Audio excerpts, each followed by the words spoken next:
Hi everybody, I'm Neil Winterig with Matterhorn Business Development. Welcome back to the newsroom. Today I am joined by my sister Abby Johnson. Howdy. Greg is on a conference call and can't be bothered, so I've got to stand in. I'm the last resort. It is what it is, what can I say? So we're gonna do a newsroom short today, whereas instead of just talking about one topic, I'm gonna bring up two different topics. The first one is a hilarious troll meme that Lego sent out regarding the new Tesla Cybertruck, and then we're gonna get into the new Toys R Us re-grand opening extravaganza that they had last week. Yeah, nice. So stick around. If you're new here, we do 3 videos a week about profit first, money, business, etc., etc. So join, subscribe down below, and leave a thumbs up, leave a comment down below, and thanks for participating. So Abby, I am here, as you know, being totally hip into the car world. Yes. And so am I, obviously. Clearly. So Tesla had their launch of their so-called new Cybertruck, which isn't a truck at all, so I don't know why it's a Cybertruck. It's a misnomer. But Elon Musk was saying how, you know, it was like unbreakable, like that was the thing. Now that's cool. That's cool. That is a cool thing. Except I heard when it doesn't dent or when something. they threw the lead weight into the glass, it did break. So there was a problem. I think they meant like the outside shell. No. Right? The glass was supposed to be, and they threw it twice and it broke. Anyway. Okay. I thought it was really funny because then Lego, Legos, tweeted out, "The evolution of the truck is here, guaranteed shatterproof." We've got a picture for you guys there, and it's a Lego truck, and I'm like, perfect. That's amazing. I think that was an awesome little dig. I feel like it's kind of reverse. Like that's a self-defense truck. Like if someone steps on it, it's true. Hurt, but it's shatterproof. Yeah.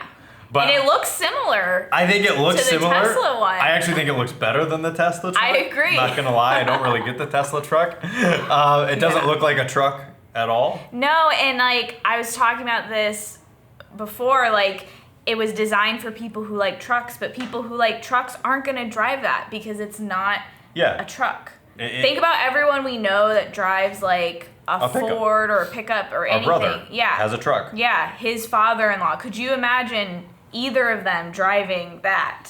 No, people are gonna hate us down below. Yeah, the back opens. I'm like, whatever. Okay, you can't put a ton of dirt into the back of your Tesla truck. And that's not really. And that's not what it's for. No. 95% of people who own trucks don't use it as a truck. Like, you know, it's just a giant SUV basically. Right. But I just thought it was pretty funny. So I'd rather own the Lego truck personally. I'll get you that for Christmas. I'm gonna buy you a truck for Christmas. Oh, nice. All right, so now let's talk about Toys R Us really quickly. So Toys R Us did go bankrupt. I think it was a year ago. Yeah, something like that. About a year ago. Somebody picked up the name basically, and they're reopening. And so 2 new stores are opening. One is already open in Paramus, New Jersey. A second one's opening this month in the Galleria Mall in Houston. And they're changing it up the format of Toys R Us. So they used to be, you know, massive, big stores with just loads of shelves. I mean, I haven't been into Toys R Us in probably 20 years. Yeah, but last time I was there, it was just massive shelves of goodness. Toys everywhere, So now, the new people who own it are opening up new stores, and they're trying to relaunch. And they hired a company called Beta, B8TA. Beta. Fancy. Okay. Beta is consulting them on how to set up their retail, apparently. And they're a software company. So they're working with a software company, and they're working with these guys to help set up the new stores. So the new stores are going to basically be kind of like pop-up marketplaces inside of each of the Toys R Us stores. Okay. So when you walk in, there's going to be like, they're leasing space to certain toy manufacturers to have their toys there. Yeah. You can play with them. You can take it out of the box, play with your toys. And they're going to be a little bit smaller. The first one is 6,000 square feet. Up after that, they're going to be going up to 10. Still sounds really big to me, but I guess for Toys R Us, that's Toys R Us, that's really small. Yeah, that's small for Toys R Us. They're going to be up to 10,000 square feet, it says. Yeah. But there's going to be 1,500 items. We knew when the name died, somebody was going to pick up the name for really cheap and revive it. Right. But what's interesting to me is that what they're doing to revive it could have been done with all of the other stores.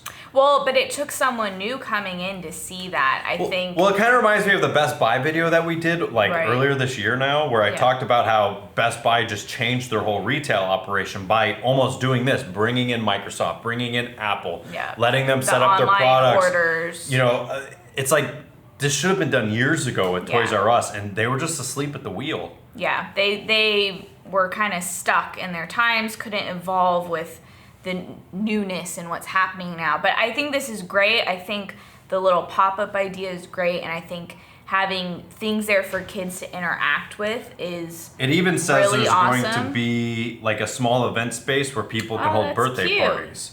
That's awesome. I think this is way better, but it's just funny to me how it took having the whole place crumble to redo it. It's also like what you and I did a video before about experience-driven things. We talked about the Mall of the Future. The Mall of the Future, Nobody the watched markets. the video, but it's okay. It was a great video, I promise.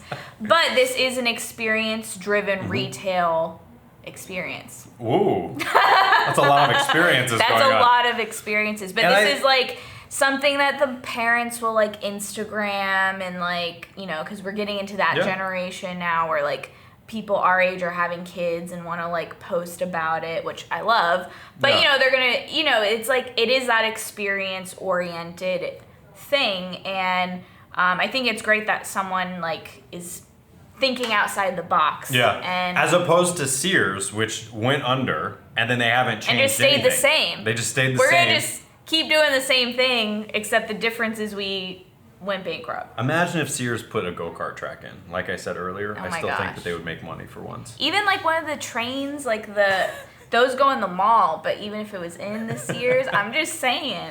I don't know. How do you make a Sears experience driven? That's what I'm trying to figure out. You gotta have, that's what I was saying, is put a train in the Sears. No, but like, the kids I guess to ride in. they should have like, I don't know. They should have like a Craftsman tool center.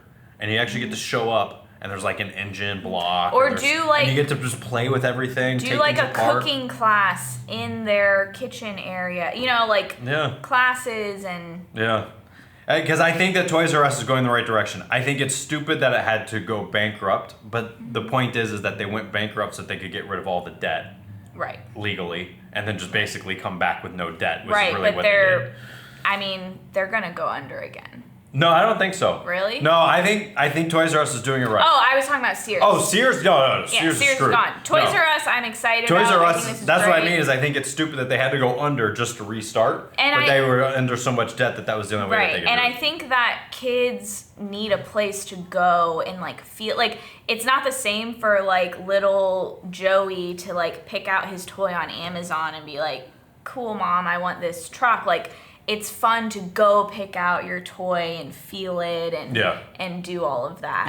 No, I agree. And I think that Toys R Us is doing it right. I hope I can see one of these soon. I'd like to go do a review of the new hopefully Toys R Us. come to Tampa, Toys R Us. Well, if this one opens in Houston, I actually might be going to Houston. That'd be fun. I was just Maybe there. I go.